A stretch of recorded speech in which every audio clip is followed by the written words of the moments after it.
सुख दुख, मान सम्मान, सफलता असफलता, नाम धन यश, अमीरी गरीबी निराशा, जो भी हमें जीवन में मिलता है वह हमारे कर्मों के अनुसार ही मिलता है। Hello friends, welcome to my YouTube channel DV global empire. कर्म ही धर्म है, इस बुक से रिलेटेड मेरा ये सेकंड वीडियो है और आज के वीडियो में हम जानेंगे कर्म क्या है और कर्म का जो फल है वह हमें कैसे मिलता है। कर्म दोस्तों, हम रोज़मर्रा की ज़िंदगी में जो भी काम करते हैं, इवन सांस लेना, सांस छोड़ना, बोलना, सुनना, देखना, चलना, ये सारी जो बातें हैं कर्म की श्रेणी में आती हैं। कोई भी जो मनुष्य है वह बिना कर्म किए नहीं रह सकता है। आप गौर करें तो पाएंगे कि कर्म जो है 3 तरीके से किया जा सकता है, तन से, मन से और वाणी द्वारा। अगर बिना शारीरिक श्रम किए मन से भी आपने कुछ किया या खुद और दूसरों के बारे में कुछ अच्छा बुरा सोचा या कुछ कहा तो वह भी कर्म है। ये कर्म का विधान है कि हर कर्म का फल सुनिश्चित है और कर्म का फल कर्ता को भुगतना होता है, भले ही कर्म का फल जल्दी मिले या विलम्ब से मिले, आज मिले या कल मिलना तय है। कर्म फल भी हमें आज नहीं तो कल भुगतने पड़ते हैं। तो कर्म को जो है 3 श्रेणी में रखा गया है। पहला आता है क्रियामान कर्म। क्रियामान का कर्म है कि जो हम वर्तमान में कर रहे हैं उसको क्रियामान कर्म कहते हैं। भगवान श्री कृष्ण गीता में कहते हैं कि हर व्यक्ति को कर्म करना चाहिए। कर्म करने में कोई संकोच ना रखो। कर्म करना तुम्हारा कर्तव्य और धर्म है। कर्म के लिए कर्म करो, दूसरों के कल्याण के लिए कर्म करो, धर्म की रक्षा के लिए कर्म करो। तुम्हारे सुखमय और दुखमय जीवन के लिए कर्म ही जिम्मेदार है। तुम्हें नाम धन यश की जो प्राप्ति होगी वह तुम्हारे कर्म अनुसार ही होगी। अंत जो भी कर्म करो सोच समझ कर करो। फिर आता है संचित कर्म। संचित कर्म का सामान्य अर्थ है संचय, संग्रह, जमा किया हुआ, प्रतिदिन, प्रति माह, प्रति वर्ष या जीवन भर एकत्रित किया हुआ कर्म। अर्थात हम जो भी क्रिया करते हैं उस क्रिया के फल स्वरूप जो कुछ भी इकट्ठा होता है, संग्रह होता है, उस संग्रह को संचित कर्म कहते हैं। ये संचित विभिन्न स्वरूपों में धन, ज्ञान, मोह, लोभ, काम, निष्काम इत्यादि रूप में हो सकता है। ये अनेक पूर्व जन्मों तथा वर्तमान जन्म में किए गए कर्मों का संग्रह हो सकता है। ये संग्रह अच्छा बुरा, सही गलत कुछ भी हो सकता है। आपने जो भी कर्म पिछले सारे जन्मों में जाने या अनजाने में किए हैं, चाहे वह अच्छा कर्म हो या बुरा कर्म, साकाम हो या निष्काम, उन समस्त कर्मों के पाप पुण्य आपके खाते में संचित होते जाते हैं और जैसे कर्म आपके खाते में संचित होते हैं उसी अनुरूप आपका भाग्य अच्छा या बुरा बनता है। दूसरे शब्दों में हम प्रारब्ध को भाग्य कहते हैं। गीता के अध्याय 4 श्लोक 5 में भगवान श्री कृष्ण कहते हैं, मेरा तुम्हारा जन्म अनेक बार हो चुका है, उसी प्रकार ये ब्रह्मांड अनंत है और इस अनंत ब्रह्मांड में तुम्हारा जन्म भी अनंत बार हो चुका है जिसका तुम्हें ज्ञान नहीं है, लेकिन हमें ज्ञान है। जीवन के अनंत जन्मों में किए गए अनंत कर्मों के संचित कर्म के आधार पर ही किसी व्यक्ति का जन्म किस योनि में होगा और उसका भाग्य कैसा होगा इत्यादि बातें निर्धारित होती हैं। कर्म की तीसरी श्रेणी आती है प्रारब्ध कर्म। प्रारब्ध का मतलब है भाग्य कर्म। प्रारब्ध कर्म संचित कर्म का वह भाग है जिसका भोग हम वर्तमान जन्म में भोगते हैं।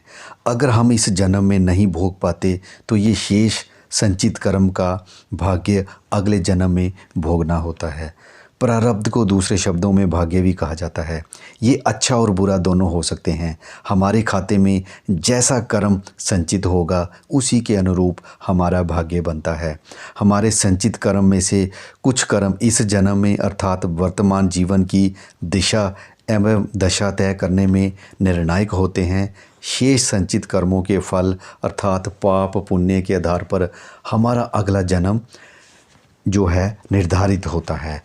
हमारा अगला जन्म कब, कहाँ और किस योनि में होगा, हमारी शादी कब और किसके साथ होगी, हमारा जीवन सुखमय होगा कि दुखमय इत्यादि बातें हमारे प्रारब्ध कर्म भाग्य कर्म से निर्धारित होती हैं। यदि कोई व्यक्ति इस जन्म में अच्छा कर रहा है, सुख सुविधा भोग रहा है, तो ये उसके पूर्व जन्म का प्रारब्ध है। आइए इसे एक बड़ी अच्छी उदाहरण से समझते हैं। कोई व्यक्ति सड़क मार्ग से जा रहा है, उसने पूरी सावधानी भी बरत रखी है, परंतु दूसरी ओर से आने वाला वाहन उसे टक्कर मार देता है। वाहन दुर्घटनाग्रस्त हो जाता है। उस वाहन में बैठे आदमी को खरोंच भी नहीं लगती है। ऐसी स्थिति में वह खुद और दूसरे आदमी भी कहते हैं कि उस आदमी का भाग्य अच्छा था, ज़रूर उसने कोई अच्छा कार्य किया होगा, इसलिए उसे कुछ नहीं हुआ और वह बच गया। ये उसके पूर्व जन्म के अच्छे कर्मों का फल है। ऐसा भी देखने और सुनने को मिलता है कि दुर्घटना में वाहन को कुछ भी नहीं होता, लेकिन उसमें बैठे सवारी के हाथ पैर टूट जाते हैं या उसकी मृत्यु हो जाती है। उस स्थिति में दूसरे कहते हैं कि ज़रूर कुछ गलत किया होगा। वह व्यक्ति भी महसूस करता है कि ज़रूर मैंने कुछ गलत कर्म किया होगा जिसका फल मुझे मिला है। श्री कृष्ण ने कहा है कि हे अर्जुन, ये धारणा सही नहीं है कि मैं किसी का भाग्य बनाता हूँ, ना ही किसी प्राणी के कर्म फल या भाग्य में दखल देता हूँ। प्राणी का भाग्य बनाने में मेरा कोई हाथ नहीं होता। किसी व्यक्ति का भाग्य कैसा होगा ये उसके कर्म पर निर्भर करता है। ये कर्म का सिद्धांत है कि जो जैसा कर्म करता है उसका भाग्य भी वैसा ही बनता है। अगर कोई अच्छा कर्म करता है तो अच्छा भाग्य, और बुरा कर्म करता है तो बुरा भाग्य बनना सुनिश्चित है। प्राणी अच्छे भाग्य के कारण सुख और बुरे भाग्य के कारण दुख भोगता है। ये प्राणी के अच्छे बुरे कर्मों का हिसाब है।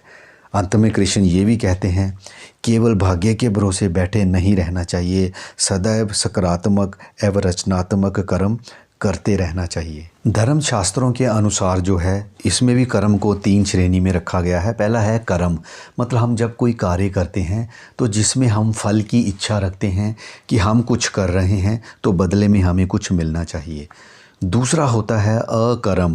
अकर्म का मतलब है जिस कार्य को बिना किसी लोभ, लालच, स्वार्थ और कामना से किया जाए उसको अकर्म कहते हैं। कहते हैं जब कोई काम अकर्म की भावना से किया जाए तभी हमें मोक्ष की प्राप्ति होती है। और तीसरी श्रेणी आती है विकर्म, मतलब वो हमारा कर्म जिससे दूसरों का नुकसान हो, जिससे जन कल्याण ना हो, जिसका देश के ऊपर गलत प्रभाव पड़े, समाज के ऊपर गलत प्रभाव पड़े, परिवार के लिए नुकसानदायक हो, तो इसको विकर्म कहते हैं। अब दोस्तों जानते हैं कि हमें कर्म फल कैसे मिलता है। फ्रूट ऑफ एक्शन, हमने जो भी कार्य किया तो उसका हमें परिणाम कैसे मिलता है। ये कर्म का विधान है कि कर्म का फल मिलेगा और कर्म का फल भोगना पड़ेगा। हमारे धर्मशास्त्रों में भी इस बात की चर्चा है कि कर्म का फल भोगे बिना कोई भी व्यक्ति नहीं रह सकता। जो व्यक्ति जैसा कर्म करता है उसे वैसा फल भुगतना ही होता है। कहने का अभिप्राय है कि हम जैसा कर्म करेंगे वैसा फल मिलेगा, ये सुनिश्चित है। लेकिन कर्म का फल कब और कैसे मिलेगा ये सुनिश्चित नहीं है। कर्म ज्ञानियों के अनुसार कुछ कर्म का फल तत्काल जल्दी मिलता है, कुछ कर्म का फल कई महीनों और कई कर्मों का जो फल है कई वर्षों के बाद, तथा कुछ कर्मों का फल जो है हमें इस जन्म में नहीं अगले जन्म में भी मिलता है। लेकिन फल मिलना सुनिश्चित है और कर्ता को कर्म का फल भुगतना पड़ता है। इसे कोई टाल नहीं सकता। ये विधि का विधान और कर्म का सिद्धांत है। तो अंत में दोस्तों यहीं पे वीडियो को एंड कर रहा हूँ। इसी के साथ मेरा जो इस बुक की मेन समरी है वो समाप्त हुई। अगर आपको वीडियो अच्छा लगा तो आप मेरे चैनल को ज़रूर सब्सक्राइब कीजिए, वीडियो को लाइक कीजिए, दूसरों के साथ ज़रूर शेयर कीजिए। आपने समय निकाल कर वीडियो देखा, थैंक्स फॉर वॉचिंग।